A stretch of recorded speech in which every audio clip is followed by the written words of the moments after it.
Are you familiar with the Squad? You know who the Squad Oh, is? yeah. There's 4 congressmen that are opposing what's going on in the country. And of course, there's other people that agree with what they're doing. I think they got some good ideas, though. I really do. I think some of them are really good ideas. Like they want free health care for the whole country.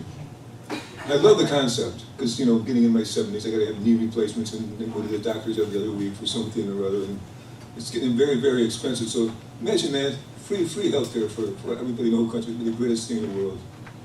Also, a lot of people are proposing the idea of free college education.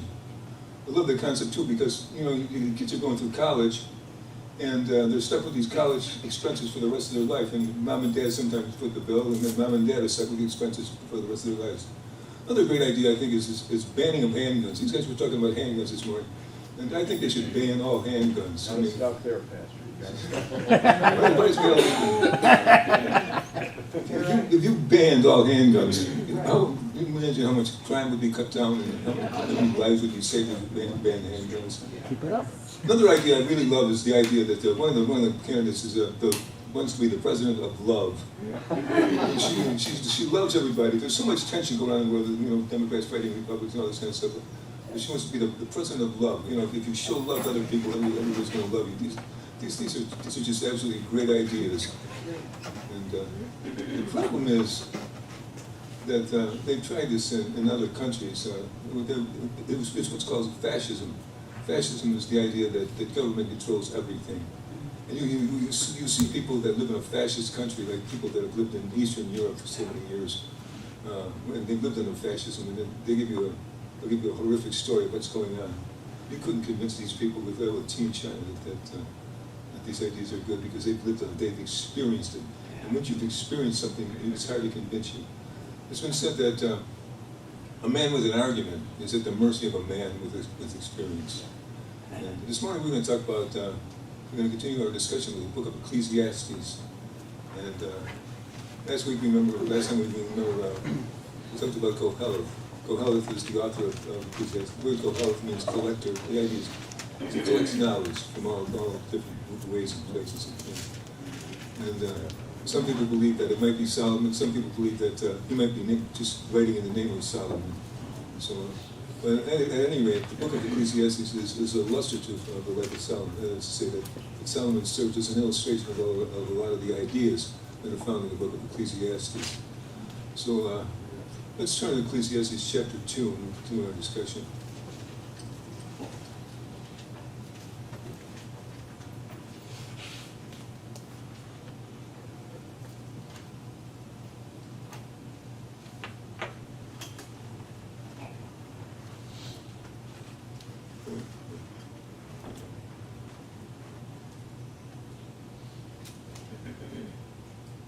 If you remember from last time, we talked about the meaninglessness of life. The Hebrew word is hovel. The word hovel meant something that doesn't have substance, something that's ephemeral, something that doesn't last. And so, I like the way Eugene Peterson translated it as smoke. And he said that your work is smoke. The whole world is just totally meaningless. But then he qualified that by saying it's meaningless under the sun, meaning that without God it's meaningless. He used that term under the sun 19 times in the book of Ecclesiastes. Well, this morning he's going to take three more areas of life. So let's pick it up in chapter 2, verse 1. I thought in my heart, come now, I will test you with pleasure to find out what is good, but that also proved to be meaningless. Laughter, I said, is foolish, and what does pleasure accomplish? I tried cheering myself up with wine and embracing my folly, my mind still guiding me with wisdom. I wanted to see what was worthwhile for men to do under heaven during the days of their lives. I undertook great projects. I built houses for myself, planted vineyards, I made gardens and parks and planted all kinds of fruit trees in them. I made reservoirs to water groves of flourishing trees. I bought male and female slaves and had other slaves who were born in my house. I also owned no herds and flocks than anyone in Jerusalem before me. I amassed silver and gold for myself and the treasure of kings and provinces. I acquired men and women singers and a harem as well, delights of the heart of man. I became greater by far than anyone in Jerusalem before me, and all this my wisdom stayed with me. Let's pray. Father, thank you so much for this book, Lord, that maybe we learn what's on your heart and your mind, Lord, that we may understand these concepts according to what your word says. We pray these things in Jesus' name. Have you ever heard of the pleasure principle? It's a psychological term. Psychologists use it. It's the idea that the id, the inner self, desires pleasure and it will avoid pain at all costs. And that's the way we govern our lives. We look for pleasure in all ways. And he illustrates that with laughter. We love to laugh, and he loved to laugh. Everybody loves to laugh. Laughter is a kind of, it's almost symbolic of living a pleasurable life. So he laughs, and we laugh too, don't we? We laugh in church, we laugh after church, and we go home and we turn on the television and look for a sitcom so we can laugh. Laughter is an important indicator of how pleasurable life is. It says also that he cheers himself with wine. Now, I'm probably the last person in the world who wants to talk about wine, because I don't even like the taste of wine. But in the Bible, wine is used to celebrate events. It's used for pleasure. And we see it today. People celebrate events with wine. And wine makes you a little high, and makes you happy. So that's the idea that they're looking for pleasure. He finds pleasure in what he's built, too, the parks and the buildings and the gardens and stuff. We take pleasure in that too. We used to have these sunflowers growing outside my house. They grew up all the way to the telephone wires. And I just enjoyed those sunflowers and loved to look at them. And I saw a woman walking by the house a few months ago.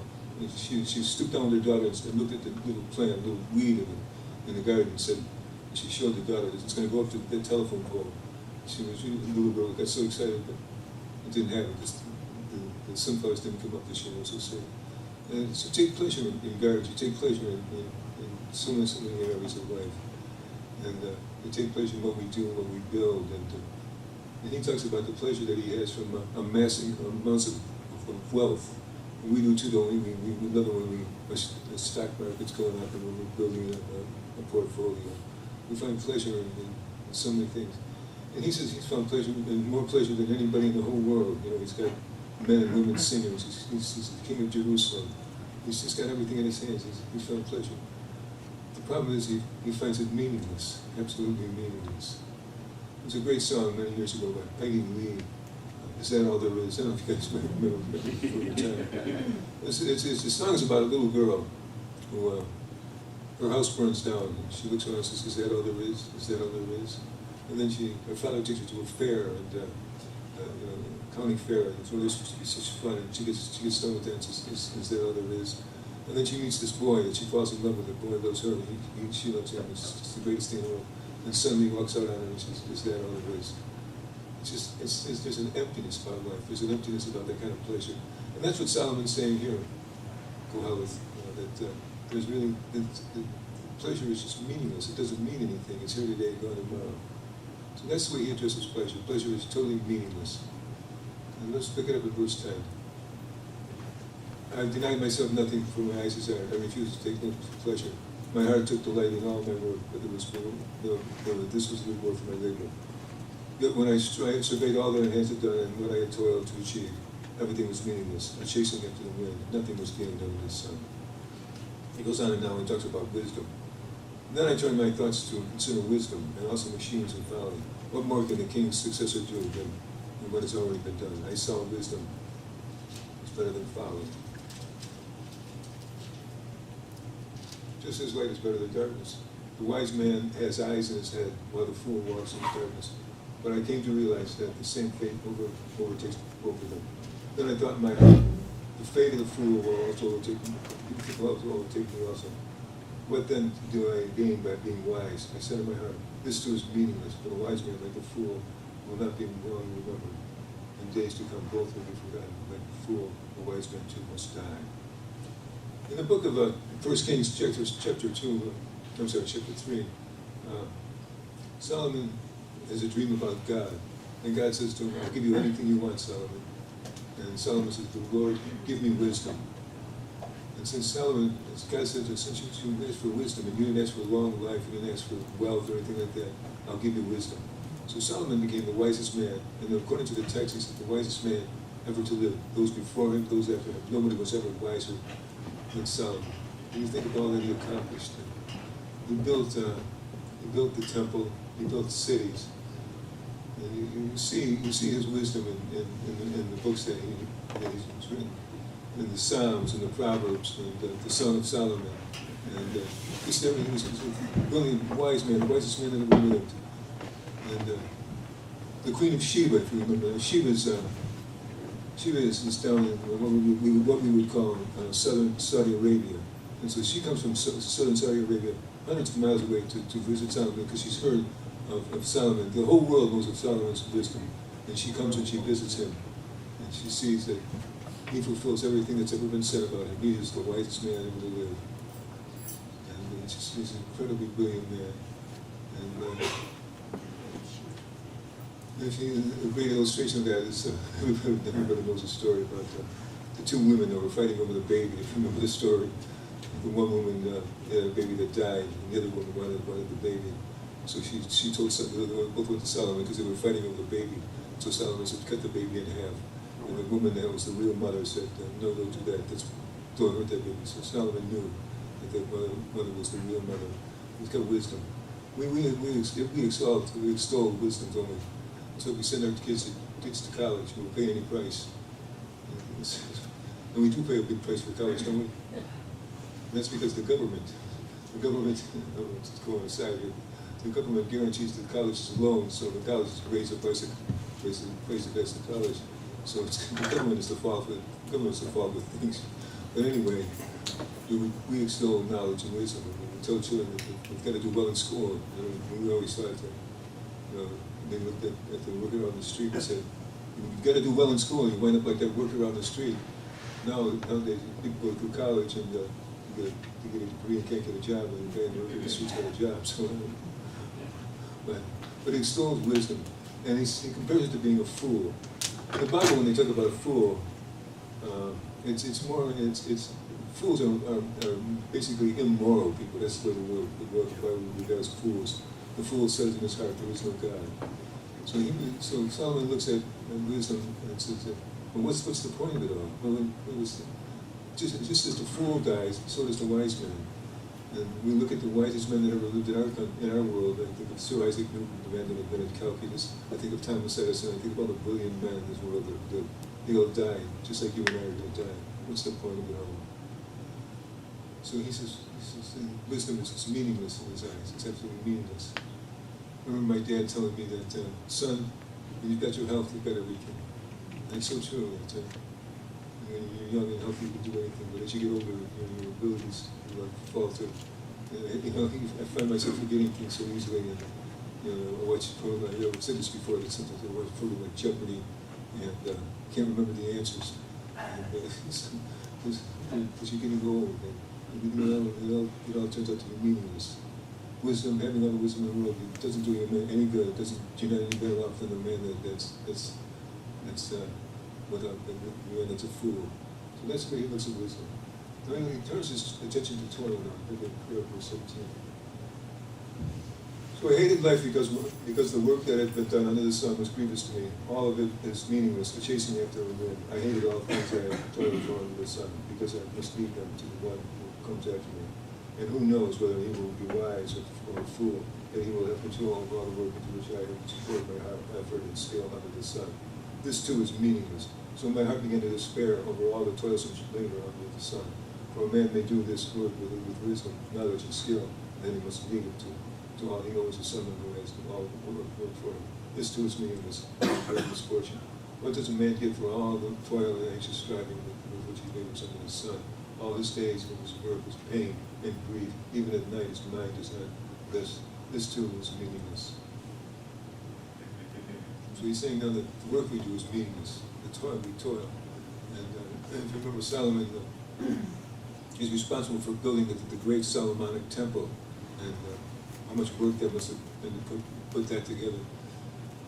When the Babylonians came and they destroyed that temple, and 70 years or so later, they built a new temple, and the man that saw the new temple wept because the new temple wasn't anything that the Solomonic temple was. And so Solomon labored all his life, and he saw it's meaningless. And we think about the labor that we labor. We labor hard for we begin work at age 18, and we work to the age of 65. we amass some money and leave it to our children. And then you don't know what those children are going to do with it. Then they might just squander it, get off in the drugs or even life of crime.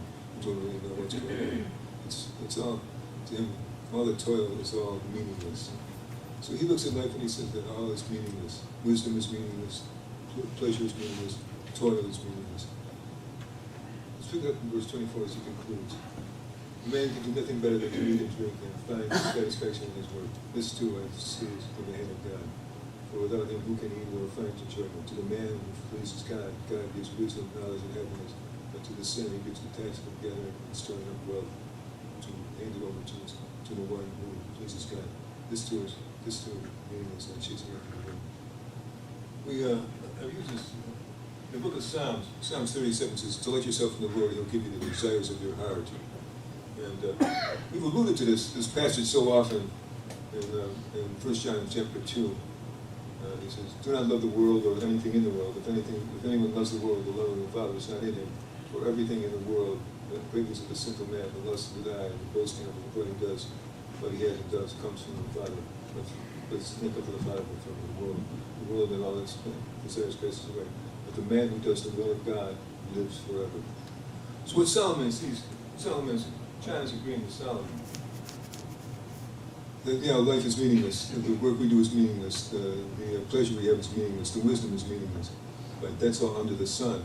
But the man who gives himself to God and delights in God and works for God, God gives him pleasure. And no matter what your life is like, God will give you pleasure. And even the small things in life are meaningful and pleasant if God is involved. And God gives you wisdom too. You may not have the education that some men have, but God gives us wisdom when we know God and we please God and have Him lead our life.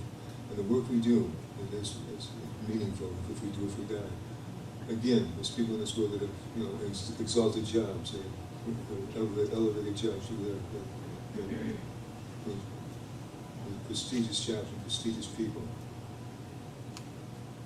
And you may not think that you have any value, any worth, but in God's eyes, what you do, even if you're doing something small, whether you put your bigger candlestick maker, whatever you are in life, you do it for God. It honors God, and it's meaningful because it's for God. And again, he says, the difference is under the sun. Under the sun is working for man, in the world, and those people, they're lost. But we work for God, and He gives us wisdom, gives us pleasure, and He makes our work worthwhile. Let's pray. Father, thank you so much for your word today, Lord. And pray, Father, that you give us an understanding of just the value of living for you, Lord, the value of working for you, the value of working for Christ, Lord. You do give us pleasure, Lord. Just being in the world and doing things for Christ, that's what gives us pleasure, Lord. And you give us wisdom, Lord, godly wisdom, Lord, for our lives. That we have done the work we do, whether it's small or big or whatever we do, Lord, it's meaningful because it's God Almighty's involved. We pray in the precious name of the Savior. Amen.